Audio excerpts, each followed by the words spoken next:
கலாசார விழுமியங்களை பிரதிபலிக்கும் கலை வடிவங்களில் பரதநாட்டியம் முதன்மையானது.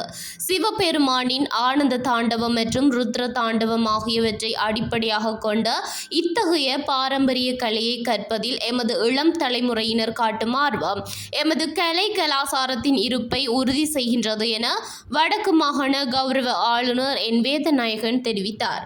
பொன்னாலை சந்திர பரத கலாலயத்தின் இயக்குனர் திருமதி ஸ்ரீதேவி கண்ணதாசன் அவர்களின் மாணவியும் சுழிபுரம் விக்டோரியா கல்லூரியின் தரம் 11 மாணவியுமான செல்வி லக்ஷ்மிகா திசாகரனின் பரதநாட்டிய அரங்கேற்ற நிகழ்வு கடந்த 7ஆம் தேதி சனிக்கிழமை பிற்பகல் யாழ்ப்பாணம் திருவள்ளுவர் பண்பாட்டு மையத்தில் நடைபெற்றது.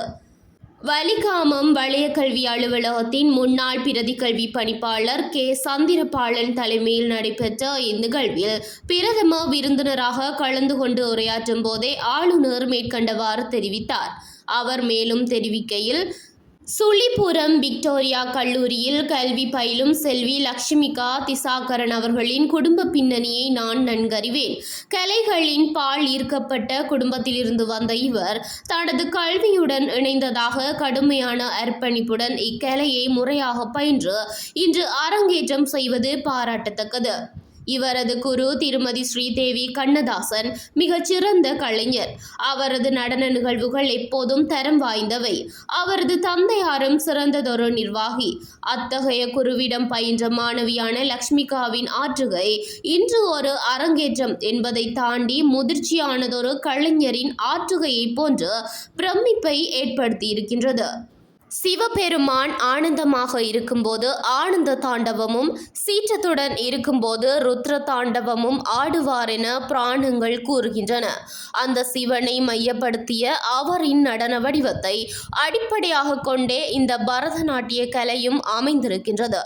அத்தகைய தெய்வீக கலையை எமது பிள்ளைகள் தொடர்வது மகிழ்ச்சி அளிக்கின்றது. இலங்கையில் பரதநாட்டியத்தை பயிலும் மாணவர்களின் கற்றல் அனுபவங்களை விரிவுபடுத்தும் வகையில் மகரகம தேசிய கல்வி நிறுவனத்தால் வெளியிடப்பட்டுள்ள பரதநாட்டியம் எனும் வாசிப்பு துணை நூல் மாணவர்களுக்கு ஒரு வரப்பிரசாதமாகும்.